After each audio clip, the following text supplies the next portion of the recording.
the divine is constantly giving us symbol systems in our outer world. We've just put it in a deck of cards. And this is time to wake that back up for every single person on this planet, as far as I'm concerned, that we get breadcrumbs dropped for us all the time that has meaning to our life, that there's always something. When we begin to look for it, like by buying a deck, then we can start understanding that spirit or the divine is constantly giving us feedback. So when we specifically ask a question and have an intention when we pull a card or throw several cards, is that whatever image comes back to us, it's something we need to pay attention to and learn about. Namaste. You're listening to the Savannah Podcast. Join us on an exploration of Eastern spirituality, yoga philosophy, and conscious living for the new age. This podcast is a production of SavannahSpirit.com, the best place to shop for unique clothing, spiritual handcrafted jewelry, healing gemstones, and fair trade gifts from the Far East. Now, here's your host, Brett Larkin. Hello, Savannah family. Thank you so much for being here, for listening, and for all the love you give this show. Today, we are talking about tarot and oracle cards as a spiritual practice. I have wanted to bring a guest on to talk about cards forever. We're going to talk about how can you best incorporate these cards into your spiritual practice, what are the benefits of doing this, and what's the difference between traditional tarot compared to the angel and oracle decks that have become popularized in recent years. Our guest today is Katherine Skaggs, a visionary artist, intuitive, author, teacher, spiritual counselor, shamanic practitioner, and painter of souls. She's the artist of the mythical goddess Tarot, Pocket Full of Goddesses, Pocket Blessing cards, as well as new decks that she's working on right now. She's going to outline for us today how cards are a divination of our subconscious. She's going to teach us how we can best frame our questions when working with oracle decks, and why we need to consider and enhance the quality of our ask. She's going to explain why our intuitive interpretation of artwork on the cards is critical to understanding our readings and how we can sharpen this skill. She's also going to go into the system of symbols, as she calls it, that permeate all card decks and how you can connect with these to enhance your readings. If you are currently dabbling in or want to learn more about tarot and oracle cards, do not miss today and then Thursday's episode. Before we dive into the interview, I'd like to remind you how you can support the show, how you can keep educational, fun, hopefully, podcasts like this coming to you on a regular basis. The two ways you can support are by making a purchase on SavannahSpirit.com. Today, I'm highlighting their White Sage Smudge. This is an incredible tool that you can use in your home. Sage cleansing is really the quickest way to clear out negative energy from both objects and surroundings, and Katherine, our guest, recommends it. It's the oldest and most well-known herb for energy cleansing, and you can buy sage on Savannah Spirit or anything your heart desires with that podcast code podcast30, and that gets you 30% off. And the second way is just by leaving a rating or review here on iTunes. I know that can be complicated and hard to do, so if you go to savannahspirit.com/review, we have step-by-step instructions for you on how you can leave a rating or review. It really makes a difference. It helps support the show, helps get this information in front of more people who are looking to transform their life through yoga and meditation. All right, let's dive into this really fun conversation with Katherine. Katherine, thank you so much for being with us and coming on the show. Well, thanks for inviting me. I'm happy to be here. I was telling you before I hit record how excited I am that you're here, because I've been wanting to talk to someone about tarot in particular for so long. And I know you've designed your own decks and that you also know a lot about the traditional tarot cards as well. So can you tell listeners who might not know, let's start with just tarot, like traditional tarot. What is it? Like, where did it come from? And what's the deck like, just for people who might not be familiar? Okay, well, the traditional tarot, from what I know, there's a little bit of a controversy about where it began. It is a mapping system, a divination system to help us see basically what's held in our subconscious mind, and it's projected out into these cards to help give us guidance. So that's a tiny bit about it. Where it came from, some people think it goes all the way back to Egyptian mystery schools. And yet, typically, what you'll see is it goes back to a more a time period that's closer to where we are now, toward the Dark Ages. And that's where the cards are with kings and queens and court cards. Those are all associated with that time period that you see in traditional tarot decks. Now, with our deck, we went in a whole nother expanse as we focused it on the divine feminine, and we took the traditional cards and used those as a mapping system and overlaid the divine feminine model with goddesses and more feminine-oriented cards over those archetypal energies to bring forward a deck that is about restoring the divine feminine for all of us, whether you're male or female. Okay, so this is interesting and something I've always wanted to know more about. So we have the traditional tarot deck, and how many cards are in that deck? It is a 78-card map.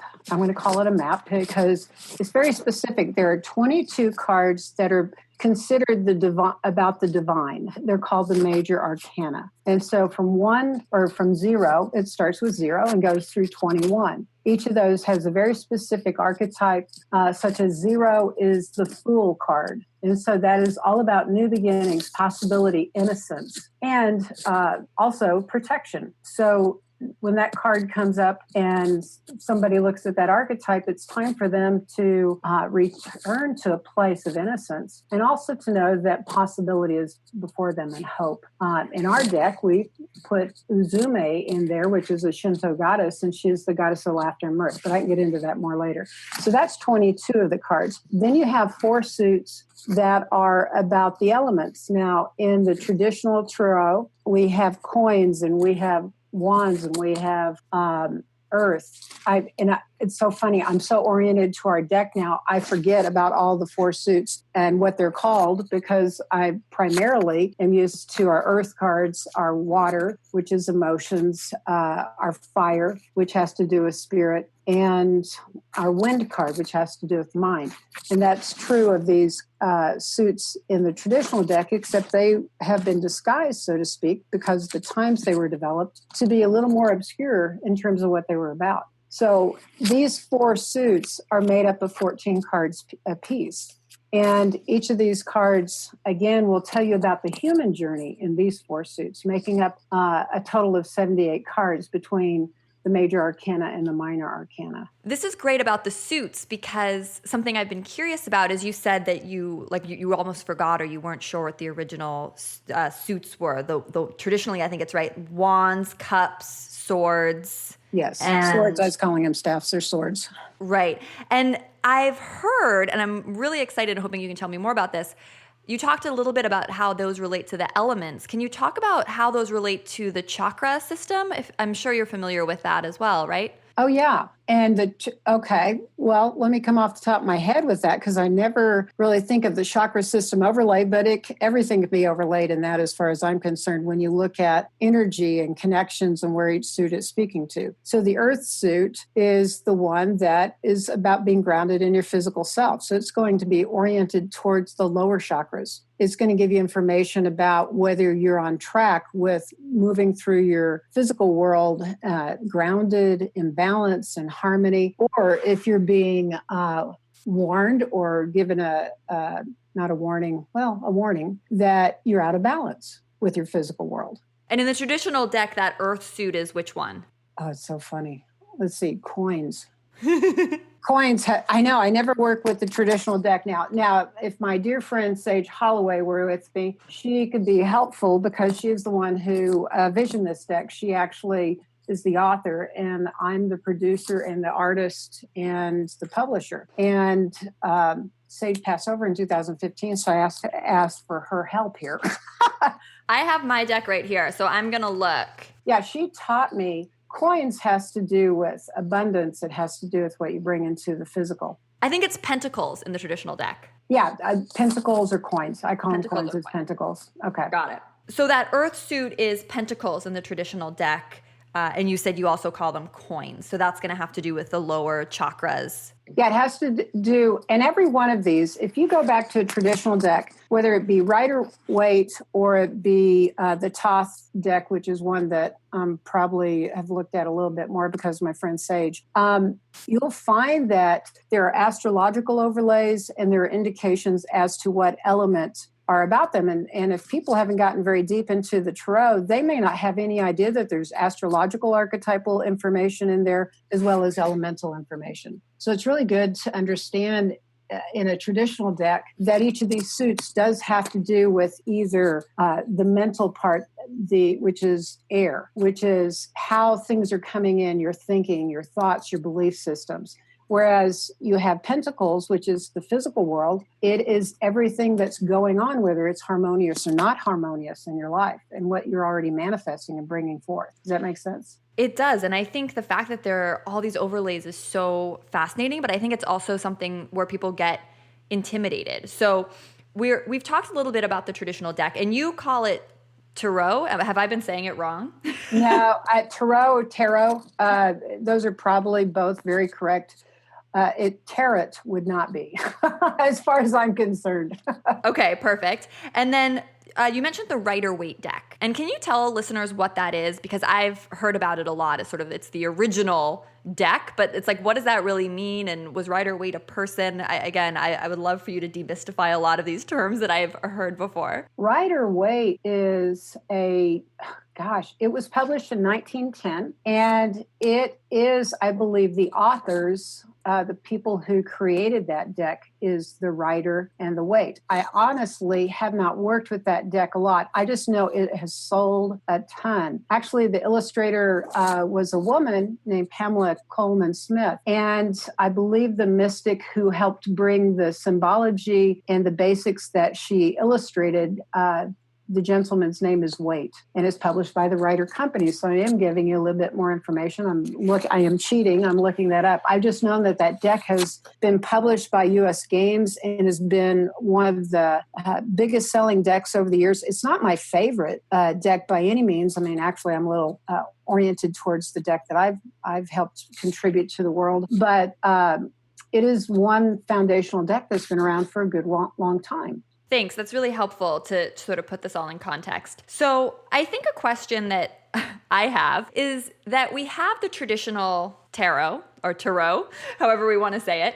And then there's all these incredible decks that people like you have contributed to the world, like Goddess Oracle deck. So I know you mentioned your one about Divine Feminine, right?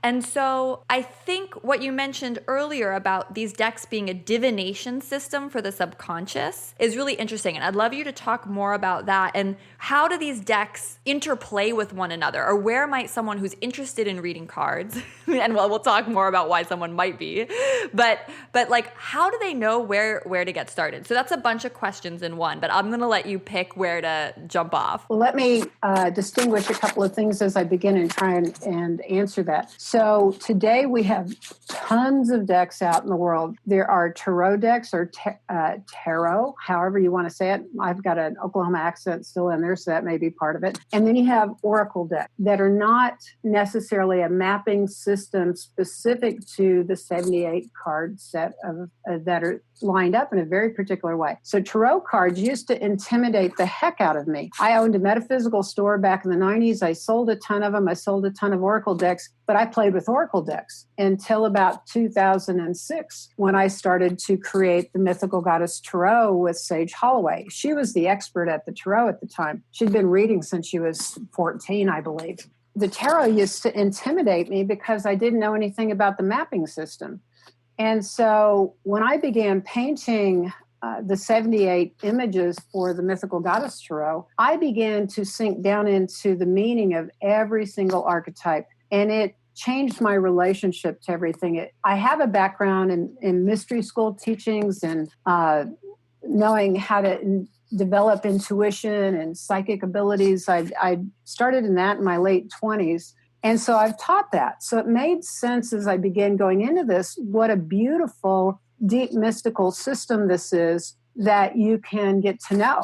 And I think when we made our deck, I knew that when I painted each painting, my goal was to create a doorway or a portal for each person to understand that the artwork was truly the entryway and not just the intellectual information written in the book, as much as that's incredible. But there was a very intentional focus to create a portal or a doorway for each person to connect to the artwork.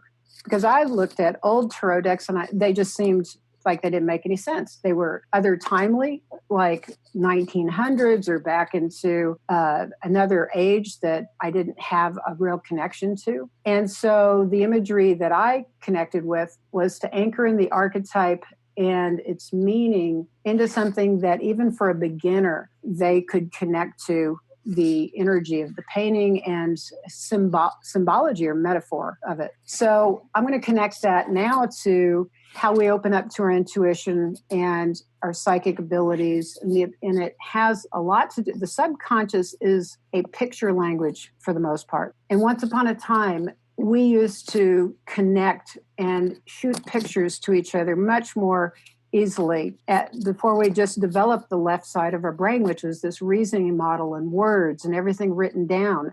Now we're going back to a picture model. We even have emojis that make sense without having to read a word. We're moving back toward the intuitive feminine model, which is perfect at aligning to the tarot and to these divination systems that are really a picture language. They have symbols in them, they have pictures, and it connects to a part of ourselves beyond our ego and our conscious mind that goes deep into our psyche or our subconscious.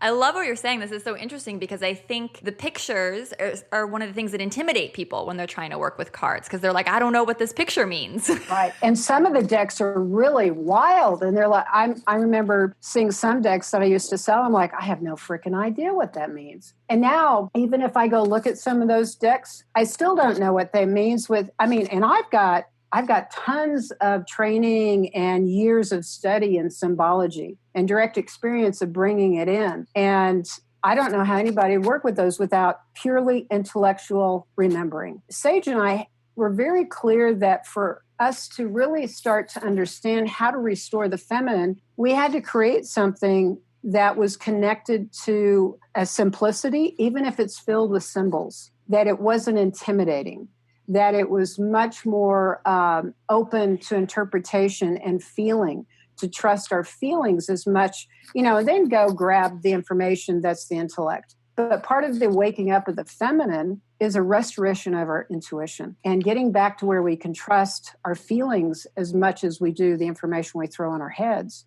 And, we have a lot of information that's put into these decks that are astrological symbols. That may be foreign to a beginner, but it really is a pretty simple system. You can begin to learn that if there is a symbol for the sun in there, that is about bright and shiny energy. We've gotten disconnected from our symbol system. And these divination systems are really a great opportunity to reconnect to our intuition and reconnect to symbol systems so that we can start seeing that the divine is constantly giving us symbol systems in our outer world. We've just put it in a deck of cards. And this is time to wake that back up for every single person on this planet, as far as I'm concerned, that we get breadcrumbs dropped for us all the time that has meaning to our life. That there's always something. When we begin to look for it, like by buying a deck, then we can start understanding that spirit or the divine is constantly giving us feedback. So when we specifically ask a question and have an intention when we pull a card or throw several cards, is that whatever image comes back to us, it's something we need to pay attention to and learn about because it's giving us feedback on the matrix of energy in our life. So speaking of symbol systems, I'm going to go back even further than just the cards and say that everything is energy. Everything in the physical world is energetic, and it has come from some form of consciousness, whether it be awakened, light-filled, positive consciousness, or a more fearful expression of that I don't consider as consciousness, but it's energy. And so our world is filled with patterns that we're constantly expressing, and some of them are easy and joyful and grace-filled, and then can be these hard patterns that are difficult for us. And the more we can learn about the places that we're afraid of, the more we can learn that we can shift that energy and move toward a more positive state of being. And that's what these cards can give you, a symbol system to give you direct feedback for what you need to know in your life. Now, the way that I learned to read the cards and the way I encourage reading for others and how people to approach life, I don't do a fortune teller thing. And I personally don't encourage that.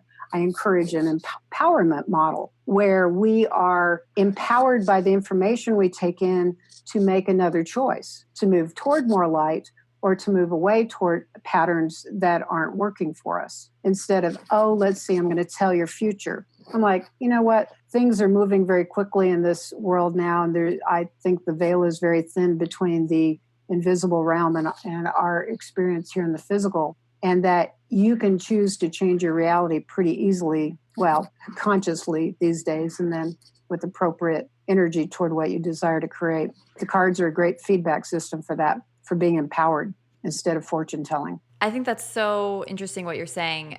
Describe for someone, okay, so I think most people who are coming to pull a card, right, they are trying to connect with their intuition. They're trying to invite they're trying to invite a connection with, as you call it, like the divine or source energy or the universe or something like that. And it's almost like you're saying the cards, when you talk about these breadcrumbs, it's like there could be symbols around us in our whole life, right? Like maybe you're walking down the street and you see a certain color cat run in front of you or something like that, right?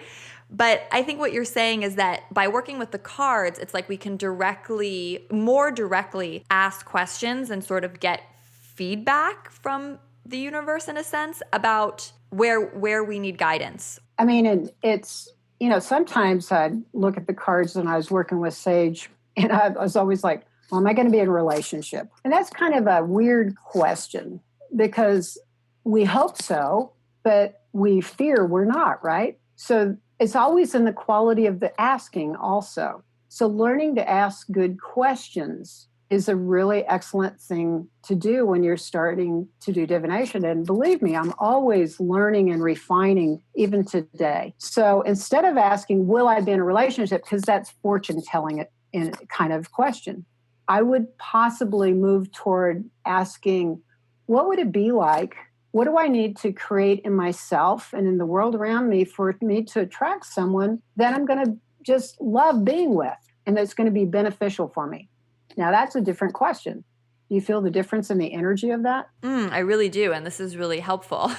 I know, because sometimes we're just asking yes, no questions, or we don't know how to develop a question. So getting your curiosity out, your little kid, your dreamer, when you ask questions instead of a finite answer, it's like, what do I need to know to really develop my abundance, to really let more support into my life, to whatever the subject matter may be, is to start opening up like a bigger picture instead of yes or no. So if I throw a 3-card spread or a 15-card spread, I'm going to get a bigger set of, a greater tapestry is probably a better way to put it, of imagery to give me the answers and show me where I need to learn and grow, show me where I need to lean into my creativity. But all of that is part of the development of learning to ask questions of the tarot. It's all, it's like asking your spirit guides. Oh, I can ask you for more than what I've been asking. I can make it bigger question and get a bigger answer back. Absolutely. So it's a development process. You can start simple and start playing with it as you play with your curiosity. Because another thing I want to add real quick, I know you're going to ask me something, is that curiosity it's the key. So quantum physicists have proven what metaphysicians have been saying for thousands of years at least, and it's that curiosity is what is required for the universe to answer our questions. So we have to have a really good question. If we say, oh my God, what are these bad things going to happen to me? What's wrong with me? The universe is going to keep giving us bad stuff and negative things so we can just keep seeing what's wrong with us. But there's really nothing wrong with us. We've gotten stuck in a pattern that makes us unhappy. So instead, if we're curious like a little kid at the holidays, we say, well, how good can it get? What do I need to know about my life getting better and better and better? So we need to flip the coin over most days to lean into curiosity so the universe will answer us in like manner. Just like the cards, they're going to give us the feedback for that positive outcome as opposed to leaning into negative energies and fear-based energies. I love that. It makes so much sense. I've been studying a lot about Lakshmi recently, who you know is one of the goddesses, and she has her counterpart, Lakshmi, right? So the biggest thing you can do to attract Lakshmi and abundance into your life is to first get rid of Lakshmi. So you're always going to get more of what you want when you ask from a positive place. It's very similar to what you're saying here with the cards. It makes a lot of sense. So instead of asking or having a question with the cards, like, you know, what should I do about this terrible, awful situation? It could more be like, how can I incorporate strength and resilience into my life right now, or something like that? Is that kind of... Absolutely. It's like, wow, what is the healing here? Mm-hmm.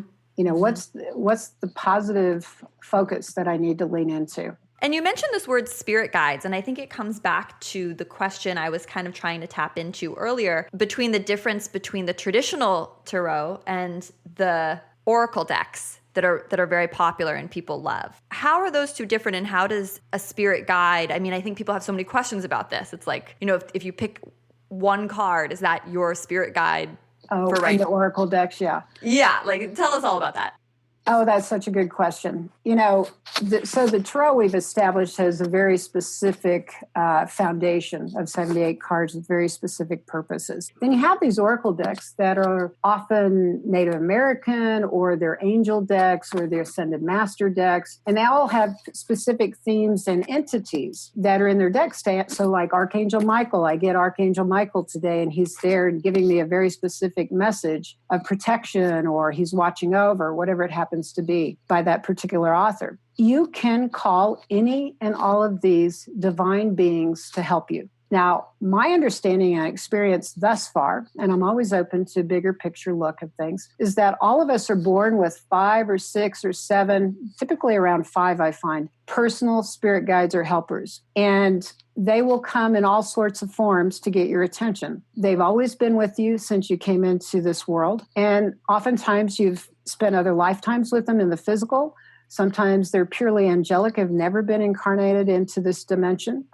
They will play a role to be supportive and helpful for you. Now, when you pick a card of an archangel, is that archangel your archangel? Well, could be. I'm an Archangel Michael person.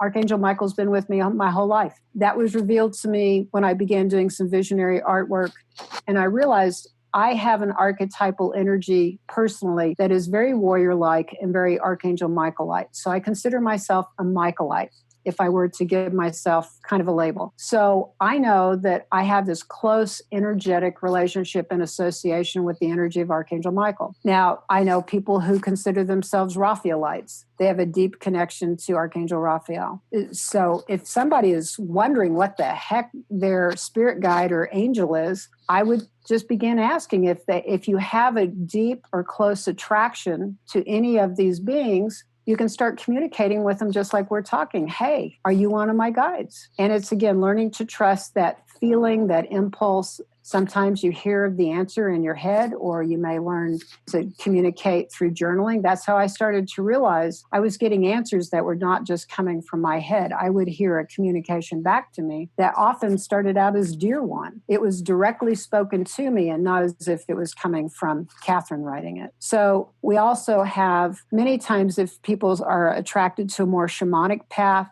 shamanism, totem animals, Native American type beings, you can discover your totem animals. And again, the same way I discovered Archangel Michael, it was through my intuitive painting process. I realized that I had owl and I had wolf and I had eagle as part of my totem family. But the truth is, you can call on any and all of these spirit beings from the divine, from the fairy world, from the animal realm, because they're available to any and all of us as we learn to pray with them, to honor them and their powers, to have respect for them, and to invite them in to help us in our lives. We all have agreements with these beings. And oftentimes your spirit guides or your angels or your totem animals, they will make themselves known. Like you constantly have an elephant that you have a decal or a drawing of or a painting of in your life. Well, most likely that energy has been talking to you for a very, very long time and is trying to get your attention. Amazing. On Thursday, we're going to continue our conversation with Katherine. We're going to go deeper into all things tarot or tarot,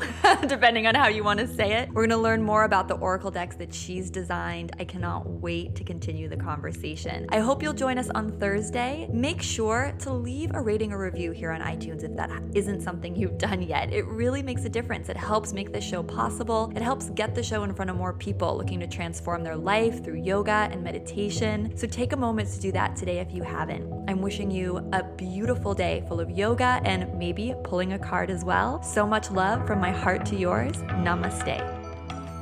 You've been listening to the Savannah Podcast. To find out more about Savannah, go to savannahspirit.com or follow Savannah on Facebook at facebook.com/Savannah Spirit. For daily inspiration, check out our blog at savannaeast.com. Be sure to join us next week for a new episode, and thank you for listening to the Savannah Podcast.